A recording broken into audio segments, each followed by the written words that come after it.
આજના દિવસે એક પ્રસંગ તમારી સાથે શેર કરવો છે। ગુજ્જુ ફન ફેક્ટરી તમારા માટે લાવ્યા છે દીકરો અને દીકરીની વાર્તા।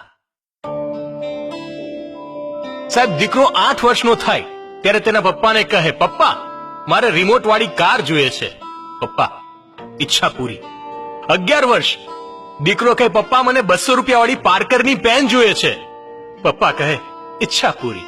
17 વર્ષનો થાય સાહેબ, પપ્પા મને સ્પોર્ટ્સ બાઇક જોઈએ છે। ઈચ્છા પૂરી। 21 વર્ષનો થાય, પપ્પા મને તમારી પ્રોપર્ટીમાં મારો ભાગ જોઈએ છે।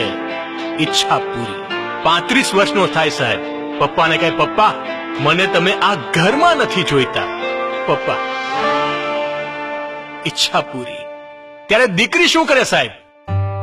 8 વર્ષની દીકરી, પપ્પા તમે મારી સાથે થોડો સમય વિતાવો ને। પપ્પા, બેટા સમય નથી। 11 વર્ષ, પપ્પા મને તમારી સાથે રમવું છે। પપ્પા, બેટા સમય નથી। 17 વર્ષની થાય ત્યારે કહે, પપ્પા મને તમારી સાથે ફરવું છે। પપ્પા, ધ્યાન નથી દેતા। 21 વર્ષની થાય, લગ્ન વખતે કહે છે, સાહેબ પપ્પા મારે તમને મૂકીને જવું નથી। પપ્પા, બેટા એ શક્ય નથી। 35 વર્ષની થાય અને કહે, પપ્પા તમે ચિંતા નહીં કરો, તમે મારી સાથે રહેવા આવી જાઓ। અને સાહેબ આ વખતે પપ્પા ઈચ્છા પૂરી કરે છે, કારણ કે હવે પપ્પાને પણ ખબર પડી છે કે ખરેખર દીકરી આપણી હોય છે। ભાગ્યશાળી એ છે જેના ઘરે દીકરી છે। અરે ભગવાન પણ ભાગ્યશાળીને જ દીકરી આપે છે। દીકરી એ તો ભગવાને બનાવેલી સુંદર ભેટ છે।